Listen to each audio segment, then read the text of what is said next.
Yo, yo, yo, what it is, gang? I say, yo, yo, yo, what it is, gang? It's KK on the check-in for KK's Corner. One more time, just because y'all know KK's Corner is on the one and only Revolt Podcast Network. Shout out my family at Revolt. It's KK on the check-in for KK's Corner. As y'all know, man, the way I start every episode of KK's Corner, I gotta give y'all a story time. And I ain't gonna lie to y'all, man. My story time today, you know what I'm saying? I ain't gonna drop no names. But my story time today, I gotta tell y'all about the way one of my closest friends, you know what I'm saying, stopped being friends with me because I wouldn't let them come on the podcast show.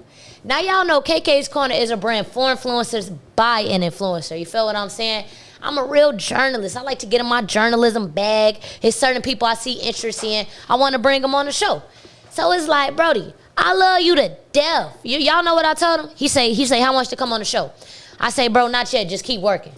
Now, y'all let me know in the comments in the chat below if not yet, just keep working is bad. Because I feel like it should have been motivation. You know what I'm saying? Like, we already work together. You with me when I live stream. It's just to get an interview, you got to do something so we can actually sit on here and talk about something, y'all. And I think that's one thing y'all got to realize. Like, I love everybody who support me. Y'all know we can always do a stream. You can always come to me when I host an event. But to sit down on the couch with KK, you got to have something under your belt. We got to have something to talk about. You know what I'm saying? So if y'all are somebody who's like, man, I want to reach out to KK, just look in the mirror and ask yourself, what have I done first? That's all. That's it.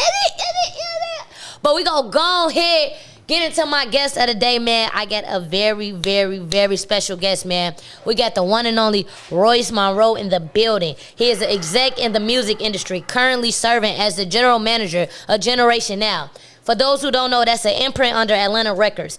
Based in Atlanta, Georgia, he plays a crucial role in one of the city's leading hip-hop labels. Royce is known for his extensive experience in both music creation and business management, with the focus on increasing the profitability and business growth of the label. I would like to introduce to y'all the one and only Royce Monroe in the building.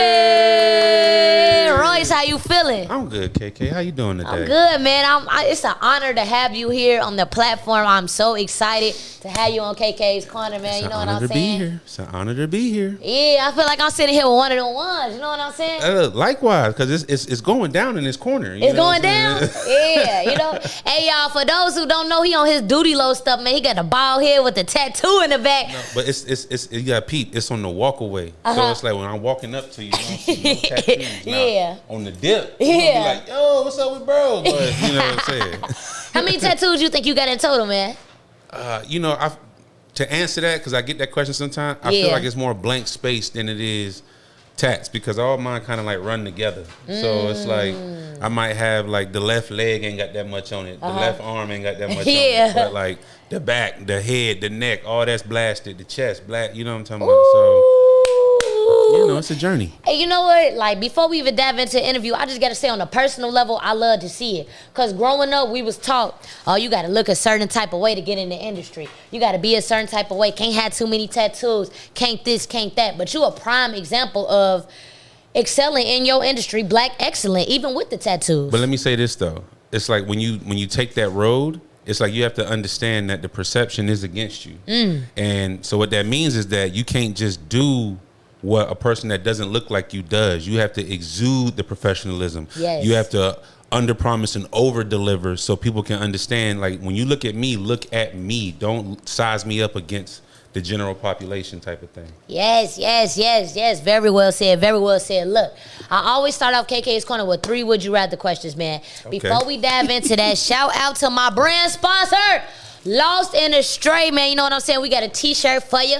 Hope you like it. You know what I'm saying? We got a t-shirt for you. Yeah, shout out to Lost in a Stray, man. As y'all know, that's a brand started in Chicago, Illinois. Shout out to my brother. We did a collab drop. You know what I'm saying? Yeah, go ahead, check that out. Give us a quick little 1 through 10. You know what I'm saying? Oh, and it's the blue. Blue, my favorite color. What? Oh, this look like tonight right here. Oh yeah, that's it right there. Lost. Okay, let me give you all the whoop. You know what I'm saying? Oh yeah, this is definitely the weekend vibe. I'm on it. You on it, huh? I'm on it. 1 through 10, what you giving it? Oh, that's a 10. That's a 10. That's a 10 because you got the monochromatic base color of blue. Then you got the red, black, and the pretty black woman that's on here. Yeah. So it's like however you want to go. You can go blue jean. You can even go black and do like some type of kicks with the red swoosh in it. Like you got options with this. Let me find out you be getting fly. What you know about that? And listen, as you get older, that's you only gonna know about what you throw on. Type of vibe. I ain't got you throw my side. You feel me? You know what I'm saying? Shout out to my man Royce. So look, I got 3 would you rather questions, right? Okay. My first one, would you rather break a new artist on TikTok or through traditional radio and press? Well, I'm gonna say via TikTok because through traditional radio and press, it would have been a little bit more costly in that sense.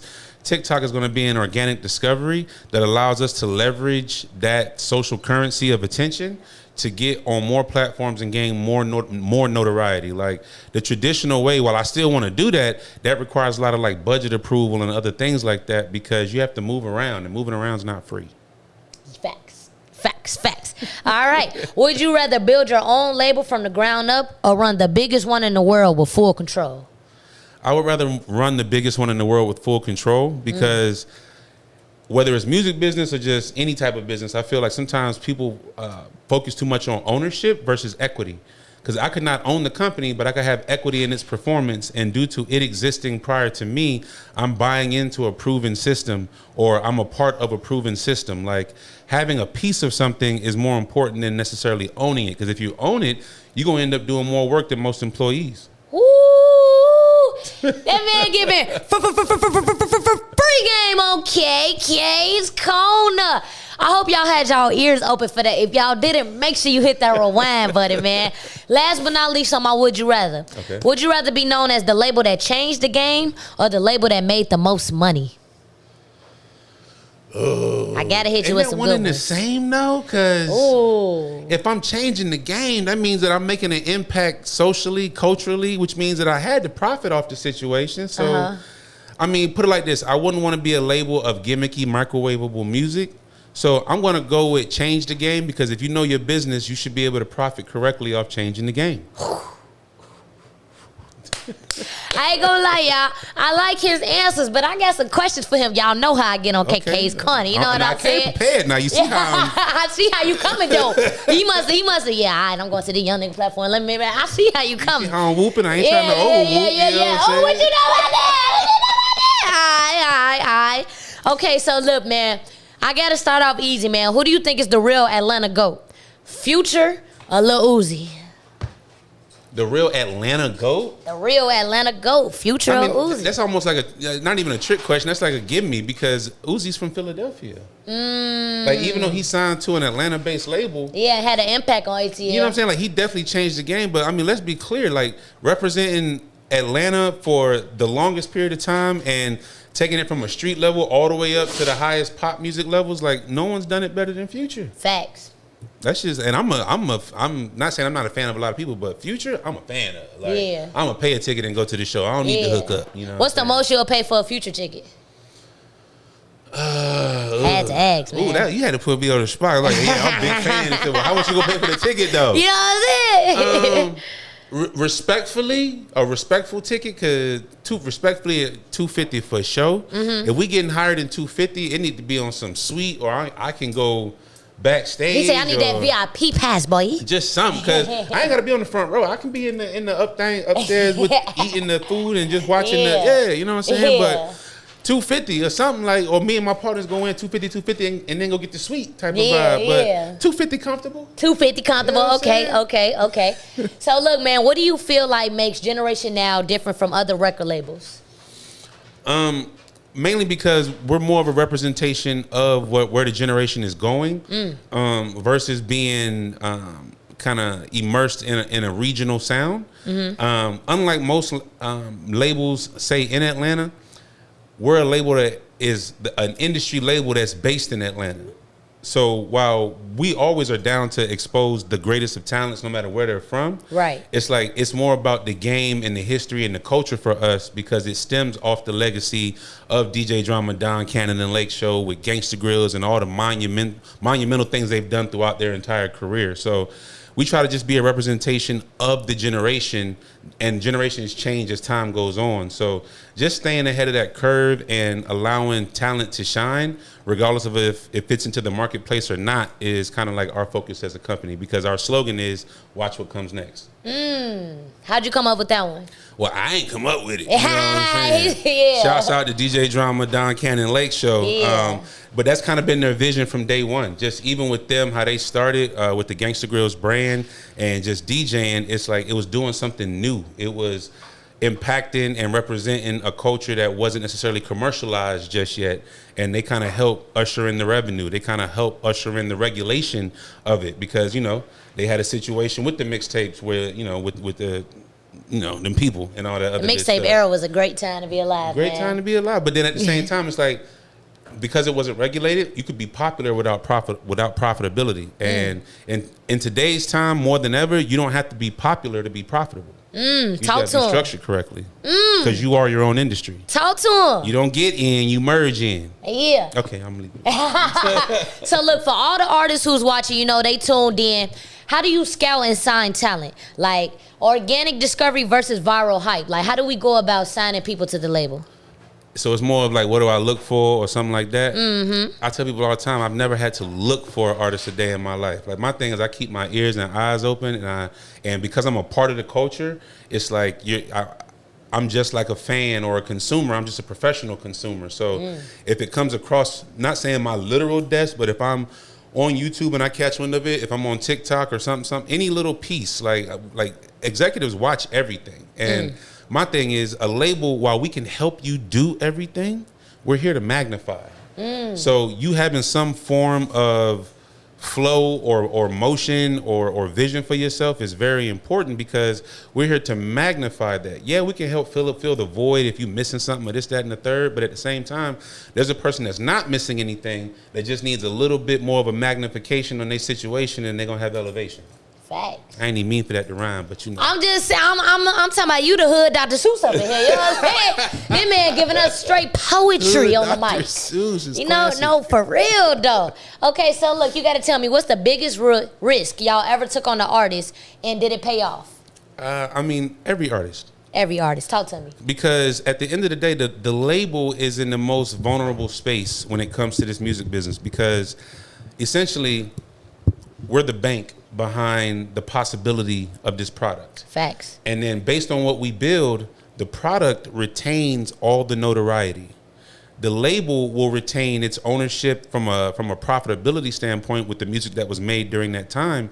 But whatever artists we build and make, they take that with them. I can't take your fans away once I help you get them. Yeah. Type of thing, right? So with every artist, you're trying, not even trying, your goal is to make it work.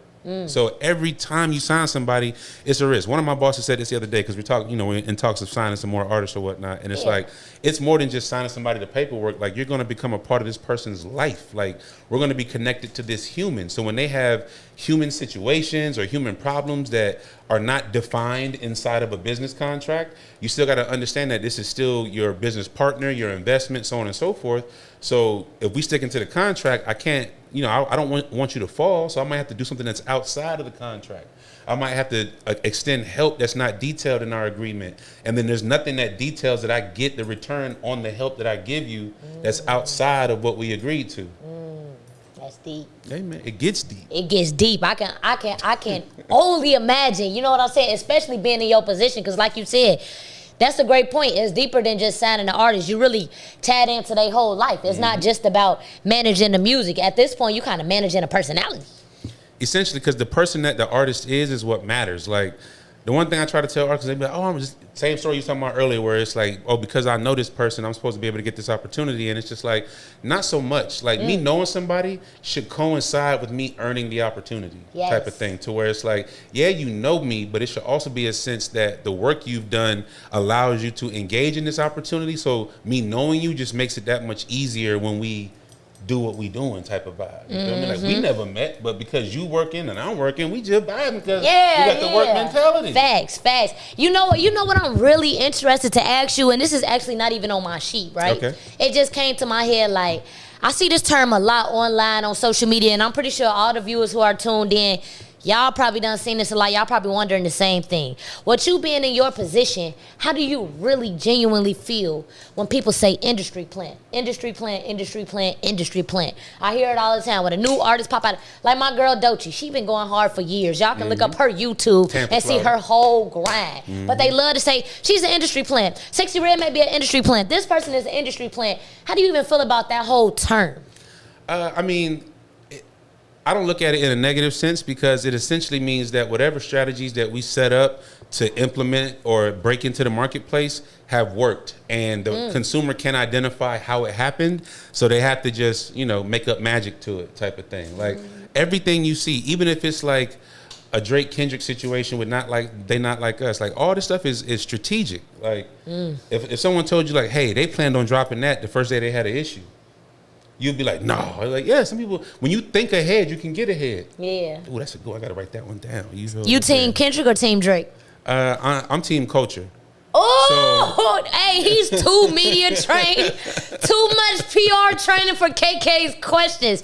This is actually crazy. I'm going to get him, though, y'all. I got some more. I'm going to get him. I'm team Culture because it's good for the culture to see people like go back and forth, compete. Yeah. And I think what some of us forget is that like this shouldn't have a bearing on your fandom of one or the other. It's just good to see great people, great talented people compete. You know what I'm saying? And create conversations of, well, who's better and who's this and da-da-da-da. It's like it adds to the legacy of hip hop. I feel like over the last maybe like 5 or 10 years, we haven't been focused on the legacy of it. We've just been unlocking the revenue from it. And with unlocking that revenue, for as much money as the music industry has provided, I don't know if we've added that many legacy records back to the culture to where it's like you're going to play this record 5 or 10 years from now. Like we talk about Nelly's and all these other Jay-Z's and so on and so forth, but they had a real impact. Mind you, the marketplace was different, but the music they made is still timeless. Like if your music makes Walgreens or the cruise ship, you're good to go.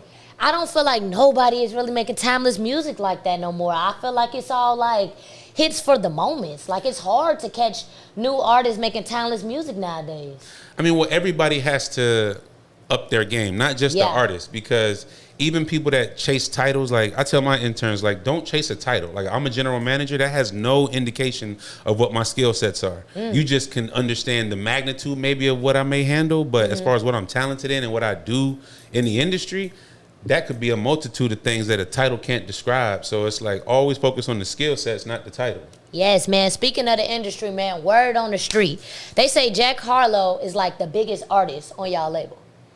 Well, I mean, he's one of the superstars on the label. Let's not forget about Lil Uzi superstardom, and then Jack followed it up with even more superstardom. So, I mean, we're in the business. The 3 owners will tell you this. They're in the business of making superstars. Like, we don't really go for like the easy, low-hanging fruit. We don't play the lottery where we just sign a bunch of people and see what's going to work. We're very intentional with each artist that we sign. So, like, even our latest signee, Kai Cash, his project comes out April 25th. It's called Cash Rules. Shout out Kai Cash. Shout out Kai Cash. We've been on a hellified promo run for him from New York to LA to Atlanta. And we're kind of just replicating that same thing where us as a label, we all wrap our hands around the artist for everybody to put forth their best effort. So there's no stone left unturned, no matter who's in front of it, you know? And it's crazy because I feel like labels are so important because y'all have connections and y'all can do things behind closed doors that regular people can't do just based off of the connections that the labels got. Like, how do you feel when people have the conversation of major labels are irrelevant, stay independent, build your own money, do this and that? Like, how do you feel about that, being a GM at a major label? I mean, the guidance is what you can't get from being independent. Like, you can go out here and take your shots or whatnot. Like, put it like this. You can have a drum or you can have a sniper rifle. Ooh. And when you with a label, it's a sniper rifle. It's not a drum. You know what I'm saying? So when you independent, you just out here shooting hella shots, hoping that you tag something. You know what I'm saying? Yes. When you with a label, like, we're being very strategic because we want it to work, not just for you, but for us, for everyone that's involved type of thing. So when people ask me, independent or major, I'm just like, it depends on where you're at in your career. So if you're not, because you could not be ready for a major deal. That's very much so the case. Like, you have to be ready for it because it's going to test everything about you. It ain't just about the music. It's about the person who's the vehicle of the music. It's about their personality. It's about their likability. It's about their conversation. Some people could just be cool from a interview standpoint. Yes. And then it makes you hear the music a different way. Like it's all programming at the end of the day. How can you tell if somebody's ready or not? Like, how's your vetting process? It's more about their perspective and the ability to allow someone who's better in a certain wheelhouse than you take control of that wheelhouse and trust that that's going to be the way. Like, what got you here won't get you there. So whatever you were doing before, that's great. That's what got you in the room. But now that we're back at chapter 1, it's time to establish a new way of doing things, because there's the way you do things, there's the way that we do things, and there's the way that us is going to do things. Yes. You know what I'm saying? And it's crazy because I actually interviewed Trap Beckham. Shout out Trap Beckham. You know what I'm saying? And he was basically on my podcast saying that he wants to get back in the industry. And he was basically saying the same thing you said, like, man, it's cool being independent, but when you're in the industry, they already got everything set up for you for the next 6 months. It's structured, it's this, that, and the third. And I don't think a lot of artists know that. You feel what I'm saying? I feel like with us being in 2025 and content being so big, streaming being so big, every artist is like, nah, I want to go independent, without really knowing like how long and serious that independent route really is. Like, even speaking on streaming, like, do you feel like streaming killed the quality of music or saved the game? Like, how do you feel streamers play into that? Streamers as far as like the influencers online? Yeah, it's like Kai Cenat, DDG, Speed, you know, all the big streamers. So I talked about this recently on a news segment on Tomorrow. Shouts out Tomorrow, because it's all powered by Tomorrow. Oh, snap. And essentially, it was about streamers versus DJs. And what I said on there was streamers bring more more attention to the person, not the product. So by bringing more attention to the person, you're hoping that the vehicle of the person is going to translate into consumption of the product. With traditional methods of a DJ and promo runs and so on and so forth, you're focused on the music, you know, and you'll have the artist there as like the merch of the music, but you're not so focused on the person themselves. Like, the story and hit and play is two different things. If the hit and play is good enough, you don't even care about the story. Yeah. You know?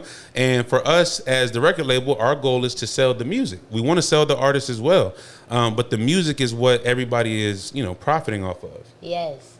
So the thing is, for those artists that were successful prior to the industry shift, as with, you know, streamers and so on and so forth, they kind of have to dive into that. So like when you see a super major celebrity like a Nicki Minaj on a Kai Cenat stream, it's like you have to meet the consumer where they're at. If you want that demographic, then you kind of have to adhere to where that demographic is watching or viewing at. So it's like that's one of my things. Meet the consumer where they're at. They never have to come look for you. Would you recommend any artist on your label to be like a streamer, like a DDG type, like an artist and streamer?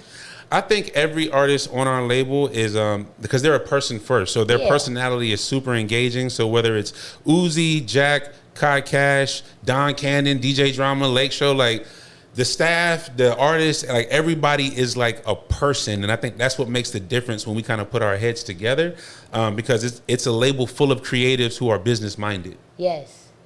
Bro,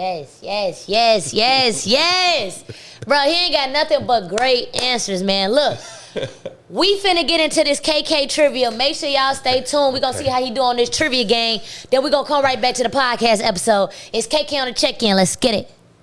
Yo, welcome to KK's Trivia Corner. So look, man, we got a challenge for you. We got 10 questions, 90 seconds. You know what I'm saying? You think you can get all 10 right in 90 seconds? Well, what's the questions about? Yeah, I can't tell you that. But look, before you answer any question, gotta hit the buzzer. All right, so for example, what color is the sky? Blue. And then I'm gonna be like, bow. If you get it wrong, I'm gonna be like, no, see? Got you. But that's how we get you, though. You gotta hit that buzzer before you answer any questions. You ready? I'm focused. Here we go. All right, hey, JD, let's get it. You know what I'm saying? Gonna have a countdown on our clock. All right. So the first question is, what year was Generation Now founded? 2013. Okay. Who are the two co-founders of Generation Now?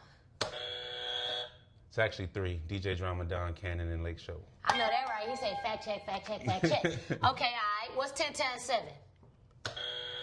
70. Okay. What city is Generation Now based in? Atlanta. That was too easy, y'all. That was too easy. We gotta go something. That was too easy. How many sides in a pentagon? How many sides in a pentagon? In a pentagon. 5. song. It's not that song. All right, finish the song lyrics. It do not matter. Turn to a savage, pocket get fatter. She called me daddy. Yeah. I got time. You know what I'm saying? All right, look. How many colors in the rainbow? Got 30 seconds on my clock. How many colors in the rainbow? 6. I knew I was gonna get him. It's seven. Okay, what is the RIAA certification level for 1 million units sold? Platinum. That boy ain't playing. We got 2 questions left. 15 seconds on my count. What mixtape series is DJ Drama best known for? Gangsta Grills, the ones I record. Last but not least, you know what I'm saying? Which Generation Now artist starred in the 2023 film White Man Can't Jump? Jack Harlow. And he the first one to get it. All right, in 90 seconds. Let's get back to the interview. Let's get it. I just didn't get the rainbow. This thing I'm trying to kick to you. Even though all this shit is very genuine and sincere, because I don't have time to rehearse it, you feel me? I'm fully aware of the type of impact that I'm making on you. And I'm strategically talking a certain way to make this impact on you, to make you think a certain way and open up your mind. But I'm using my powers to help you get wherever you're trying to go, just from a mental structure. Because it's not about the thoughts you have, it's the mind frame that generates the thought. Because the same thought in a different person's head can go left. You know what I'm saying? We all laugh. We got the cameras on. And with that, we are back from the game segment, y'all. So look, we have to start off. We have to talk about this book. You are your own industry. You know what I'm saying? The book is a guide for artists, managers, A&R to assist them with being able to create multiple streams of income with music and be able to turn it into a sustainable business. You know what I'm saying? Correct. You got to talk to us about everything about the book. Everything. Well, you know, I created the book to solve a problem of education. Because I feel like, especially with the growth of content, so on and so forth, we focus on the things that are fun. Yes. And the things that kind of make us popular. But we don't focus on what we need to do in order to be set up for when that fun, popular stuff begins to work from a consumer standpoint. Yes. So, you know, there's a lot of books out there like All You Need to Know About the Music Business, so on and so forth. Great books, by the way, a lot of great information. But nothing is a step-by-step guide and informational to set you up to be prepared for, let's say you get that record deal or you get that opportunity. It's like you have to be set up a certain way structurally in order to receive the revenue. You just don't get a check written out to your government name, right? There's a whole process and organization to it type of vibe. So you are your own industry is for you to realize that you don't need to look out the window for an opportunity. You need to look in the mirror so you know that you are the one that's in control of wherever you can go. Because you don't get in, you merge in. And this is why you are your own industry. What helped you realize that? You know what I'm saying? Because that's a very powerful statement. And that's going to encourage and motivate and move a lot of people. But I want to know from a personal perspective, your life, your backstory, what made you realize that? Taking the path that I've taken, like just to get where I've gotten in my career, it wasn't based on knowing somebody. It wasn't based on a family member. It wasn't based on being locked up with somebody or some foolishness. Like, it was truly based on work. So I've understood the importance of not being known, but being known. Like, before I ever worked for Drum Cannon Lake, I would see him, whether it's in the studio because Drum and Cannon are coming to either drop off production or do a mixtape, or I would see Lake at the ASCAP office to set up the business behind publishing for an artist or something. But I didn't like have a direct relationship. So that's why even when we were talking off camera earlier, it's like face value. The fact that you've seen me. When I saw him outside, I said, I can't remember where I know the cameraman from, but I know I've seen him somewhere. I remember his voice or whatever the case. It don't matter if I remember where it's from. The fact is, it's already downloaded. So then if I add an additional experience to meeting that person again, I'm going to add memory to what's already downloaded in this situation, right? Yes. And watching artists get opportunity and get their first advance and have to figure out how to manage that or whatever, it's just, once you continue to repeat same information from doing speaking engagements and dealing with a multitude of artists that are trying to break in, you start realizing, like, you know what? Everybody got the wrong perspective. Because again, you don't get in, you merge in. Like, people think like, hey, I've never seen what you do, but I have a void for something, so come fill this void. No one's ever going to do that. you read the reviews before you buy something, right? Facts. It's the same thing. The reviews are based on someone that's already been doing it or whatever the case, right? So you be in your own industry, you have to kind of be doing it so someone can say, hey, I like that. Come do that with me. You were doing this before Revolt came along and said, hey, come do that with me. Yes. That's a testament to what you're doing, because contrary to popular belief, everybody don't want to do everything. If a label didn't want to have artists, they would just use AI to generate music and get a hologram machine to go on tour with. But no, they don't want to do all that. They just want to promote the music. And I think it's very important, like when you are building a team and you realize you are your own industry, sometimes you do need them necessary pieces. You do need a team. You do need certain people to help the person that's in position, the person that is the industry. The only person you need is the person in the mirror. Talk to me about that. Now, the book talks about when to build your team. Because again, this is an effective guide of how to start you from wherever you might just be beginning to right before it's time for you to sign some big paperwork or something. So you don't need a team to start. You need a team to finish. I need to write that one down too. You need to write that one down. We're going to clip that part. We're going to clip that part. Chat, we're clipping that, chat. So it's like starting out, you're trying to see if you can actually do it. The thing is, never forget that you don't want to waste anybody's time. Yes. Right? So don't you want to be an expert amongst experts? Why would you want to be a novice amongst experts? You're not helping to show what the expertise of other individuals is capable of. If you're good at what you do, and I'm good at what I do, two good things can equal a great thing. If I'm good at what I'm doing and you okay at what you do, we still just gonna be good. And we trying to be great. Facts. And good is the enemy of great. That's one of my tattoos. It's like, I don't want to be around good people because that's average. You know what I'm saying? I want to be around greats. There are a lot of, people in the music industry, but there's only certain people you talk about. I want to be amongst the people you talk about, and not for gossip, for impact, for education, for creating more leaders, for creating more business owners, and still being an example of what I'm selling. Yes. I would ask, what was your biggest challenge with the book? But I feel like that came very natural. So I'm going to ask, how long did it take you to put together this book? It took about a year. Okay. It took about a year because at the end of the day, it's like, for me, the work that I do is priority number one. Whatever my additional endeavors are, like this book or whatever else might be outside of my core job, it's prioritized in a way to where this will come last if necessary.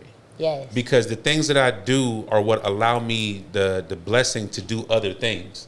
And what some of us do sometimes is just solely focus on the other things versus the main thing. I'm focused on the tree trunk, not the branch.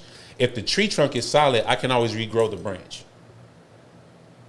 Damn. I ain't gonna lie, it's like your metaphors, like, bro, I ain't gonna lie, you like a cultured Dr. Seuss. Like, you be talking like, I gotta ask, bro, like, where did you get all this knowledge and wisdom from? Like, how was your life growing up? Like, who did you look up to? Who instilled this into you? What motivates you? Like, that was a lot of questions in one, but really, though, like, your background, let's get into that. It's I come from Polk County, Florida. And people are like, what's that? It's like, well, basically, if you're in Florida and you're going from Tampa to Orlando or Orlando to Tampa, you have to pass through Polk County. And Polk County is a collection of small cities to where you could live down the street from me, but you might be in a different city. So we normally just say we from the county type of thing, right? Okay. So, I mean, growing up where I come from, it's like the things that's destined for you, you either going to work at a factory or you're going to try to play sports to get out of the city, or you're going to be doing something that you ain't got no business doing.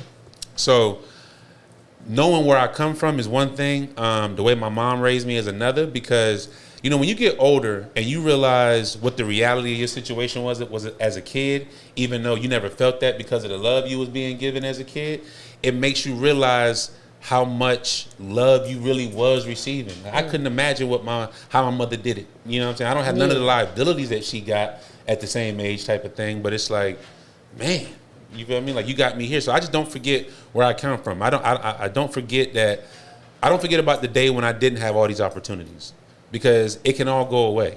Like, when I have a chance to meet someone new like yourself, yes, and I see that y'all doing big things, it's like 6 months, everything could change. I could be reaching like, KK, listen, I know I had the book before, but now I done fell off, and ooh, can you help me, da, da, da, da. So it's like the impact is the deposit that you make on someone for a future benefit. Yeah. So that's what I focus on. It's just treating people the same way I am at whatever level. Because me and you the same. It's just position. Were you always into music growing up, though? What got you into this path?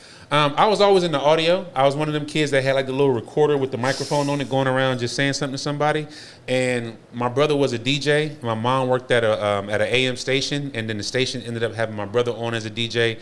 And after a while, I would just, I was always there because, again, my mom worked there, my brother worked there, so I'm just there. And, I'm naturally like a little funny guy, whatever the case. So you got little jokes. Did little jokes or something. So I was able to kind of get into radio. So my brother had me on air and working at a mixtape shop. So that was kind of my introduction. Even coming to Atlanta, I was initially started off in radio, but I would just do music like on the side, because in radio, I didn't know how nothing in the room worked. I just knew how to cut the mic on and talk. You know what I'm saying? So when I went to school to get a degree in like recording and music business and so on and so forth, it's like, okay, now I understand what's going on. I'll try music on the side or whatever, but it was always about like just audio production and personality type of thing. But then the opportunities that came revolved more around the engineering skill, and that's what kind of got me to move around and meet people and just start experiencing like what the game is like, from like, having to be set up to be paid out of budgets and other things, and traveling and meeting artists and knowing how to conduct yourself amongst high level things when you feel like, oh, I'm just starting out, but I'm in the room with Chris Brown. Like, it's different stuff like that. So just the combination of my experiences are what drive me to share my mindset with the world, because it's almost like there's no excuses. There's only the excuses you make. Facts. How was that transition from radio to record label? I've always been a proponent of like, there's what I want to do, and then there's what I need to do, right? So there was a time when I was trying to be an artist, right? But then I realized that people wasn't rocking with me for my music. They was rocking with me for my engineering skill of the music. So it's like, that's what you want to rock with me for? Cool, because I'm just trying to belong and be a part of something. Facts. I'm trying to grow. Like, the thing is, when I used to work at ASCAP, I would ask people when they come to sign up and stuff, I'm like, is it important for you to make money how you want to make money, or is it important for you just to make money from this business? And to me, the correct answer is just to make money from this business. Because if you want to control the process and get a certain result, you need to go read the 48 Laws of Power, because you can't have both. I read that. You can either control the process or the result. If you want the result, you got to adapt in the process. If you want the process, you got to be willing to get whatever the results is of your process. I read that. So look, man, what advice would you give to young execs trying to get in your position? Focus on your strategies and your processes, because while every artist is different, the strategies that you have to attack their shortcomings will be similar. The mindset and the structure of the strategy will be similar, but what needs to be done specifically will be different for each individual. But identifying the areas of opportunity, having solution-based questions, meaning that if you're going to ask a question, also be able to propose the path or the starting step to the resolution for that question. Don't just propose a question to make it seem like you notice things, because noticing things without a resolution is almost like you just causing trouble. Nah, that's real. So look, man, KK's Corner is a brand for influencers by an influencer. Okay. With us living in 2025, what does influence mean to you? Influence means impact. Woo! If you impact people, people will always look to you for more. Woo! So realizing that, again, with any business that you're in, anything that you're doing, you don't get in, you merge in. You got to do it to have done it. Your past history and your present situation will predict your future opportunity. So know that in every moment that you're in right now, you're creating history that you can stand on. You feel me? And that history that you stand on is going to be what people look at to give you future opportunities. Do you do like public speaking and shit? Like, do you go to colleges and like motivate the students or high schoolers? Yeah, like I speak at Georgia State next month. I've spoken at Georgia State before. I've spoken at Kennesaw State. I've spoken overseas. Did you do Clark Atlanta yet? No, I don't think so. We gotta set that up. We gotta set that up. No cap. We gotta set goal, that up. Man, listen, I'm here to educate. We gotta set that up. Make it easy for people. You know what I'm saying? Hey, I'm interested to know though. Like, what's one thing about you people don't know? You know what I'm saying? One thing You got a lot of knowledge. He got a lot of game. He gonna give it to y'all raw. He gonna make y'all think different. But we want to know about you. What's one thing about you? No advice, no record label, purely you. Okay, because I was gonna say, like, I got degrees in this. Like, I have an associate's. Nah. I want to get personal, Gemini. I want to get personal, Gemini. How personal are you trying to get, though? I'm trying to get. All right, you add another layer to the question. What's one thing that you ain't never told nobody? Like, one thing about you that people don't know that you don't mind sharing. Like if I had to say, like, one thing about me, I'd probably say, like, damn, what's one thing I can say about me right now? Like, I'm going to be honest with y'all. I'm a morning person, and I like coffee. I'm trying to not drink coffee every day. That's one thing about me people don't know. I love Dunkin' Donuts coffee. John Dre tell me all the time, you need to go get, what you be telling me I need to get instead of coffee? What is it called? Matcha? A matcha. You need to go get a matcha instead of coffee. All that caffeine. I need to get a matcha. But like, what's one thing about you people don't know? I still get nervous to speak to people. Never. Like, as much as I'm a people person, see, this is the thing. As much as I'm a people person, I'm cool dolo. Like, being a Gemini, I enjoy my time to myself. I enjoy going to recharge, but then at the same time, I'm also very giving of myself. So, being that you only have so much life force energy to give to people, sometimes you need to go recharge. And then even before you speak to people, it's easy to be misunderstood, because catching the good side of a Gemini is one thing. Catching the you get on my nerve side is a whole other thing. But I always try to avoid being misunderstood. So the effort that I put into my analogies and my metaphors is to make sure that you don't have to think about what I'm saying. You immediately understand it, because I make it relate to something that I know is in your wheelhouse, kind of thing. Are Geminis really two-faced? I don't think so. Because put like this, the name of my production company is AIO, for all in one. Because I feel like for me, you can see how relatable and how unrelatable I am at the same time. Now you can see what you can vibe with me on, and you can see also what I may be considered more of like an expert at versus another person type of thing. So to me, I feel like you kind of get it all in one. But with most Geminis, it's just about being misunderstood. Now, me knowing other Geminis, it's like I can't make no excuse for us. I feel like I'm one of the more like day walker Geminis where I can kind of speak for us, because the majority of us are insane. Like, all my Gemini homies, I got one friend that he's actually a producer. Shouts out Scotty Glaze. He signed Generation Now Publishing via Warner Chappell. Dope producer. But anyway, like, my man, he a Gemini too, and he be Gemini-ing. Like, this is the thing. A Gemini is cool and relaxed, but the way we kind of conduct ourselves, it's like we garner attention without trying. You know what I'm saying? And then sometimes we'll be like, what?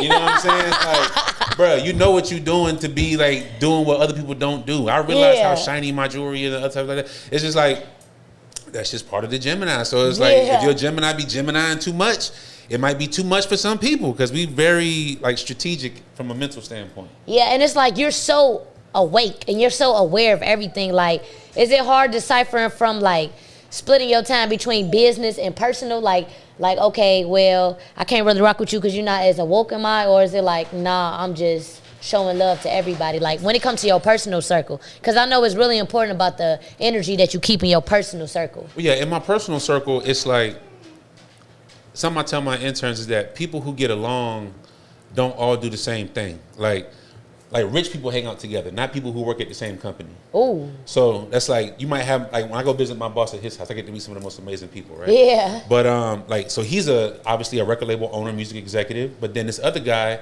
might own the color blue, or supplies a certain country with plywood or something, or the other guy's a dentist. Like, but that's how you end up creating your circle. What I look for, like, in my personal life, as far as my friend group, my personal circle, is someone that's outside of my wheelhouse. I don't want someone that's relative to my wheelhouse, because I want to be as foreign to them as they are to me. And that's what creates our friendship, because you can utilize me, I can utilize you. I can help you relate to a more culturally urban type of market, and you can help me relate more to this more professional. I'm not gonna say corporate, because I deal with corporate people all day. Yeah. But just in a different space where you're not dealing with someone of my dynamic on a regular basis type of thing. So my circle is full of different people. Like, most of everybody that's in my world is my friend. So if I talk about my contractor, my real estate agent, my attorney, or whoever the case, like, they could all come to the house and eat. Or they can all know my mom, type of thing. Yeah, all right, this is my last one, then I'm gonna let you go, man. How do you go about choosing your women? Like, you so articulate, you know what I'm saying? Like, does she gotta be on a certain mental level to rock with you, you know what I'm saying? Like, let me tell you something. when it comes to my relationships, because even the beautiful woman that I'm dating now, she gonna see this. Oh, shout out to her, man. I ain't trying to do nothing messy. You know what I'm saying? My bad, mama. Yeah, I might have messed myself up. Who knows? But anyway, it's like the same reason you love me is gonna be the same reason you hate me. Ain't like, that the truth? What you're gonna admire is gonna be what you also can't defeat.